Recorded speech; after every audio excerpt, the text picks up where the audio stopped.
আসসালামু আলাইকুম। আশা করি নিশ্চয়ই সবাই ভালো আছেন। তো ভিডিওটি শুরু করার আগে আপনাদের কাছে ছোট্ট একটি অনুরোধ, আপনি যদি মহার্ঘ ভাতার প্রতিদিনের সঠিক তথ্য পেতে চান তাহলে আমাদের এই চ্যানেলটিকে সাবস্ক্রাইব করে রাখবেন। আমাদের এই চ্যানেলে আমরা নিত্য নতুন মহার্ঘ ভাতার সঠিক তথ্য তুলে ধরার চেষ্টা করি। তো কথা না বাড়িয়ে মূল ভিডিওতে যাওয়া যাক। দিন আগেই রিটায়ার করেছে, তাদের জন্য 75 কোটি টাকা বরাদ্দ রাখা হয়েছে। কোথায় সেই তখন কোন রাজনৈতিক দল তো সেখানে বিরোধিতা করলো না। তাহলে আজকে কেন কর্মচারীদের মহার্ঘ ভাতার জন্য বিরোধিতা করা হয়?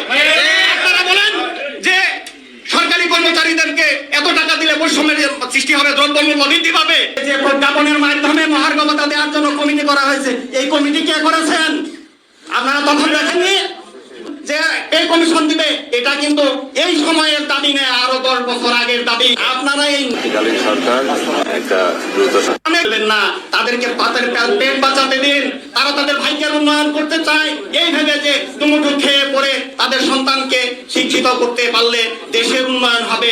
সরকারের এজেন্ডা বাস্তবায়নের মাধ্যমে তারা দেশের উন্নয়ন করবে। এটাই হচ্ছে সরকারি কর্মচারীদের দরকার। আমরা এইটুকু বলতে পারি, সরকারি কর্মচারী না।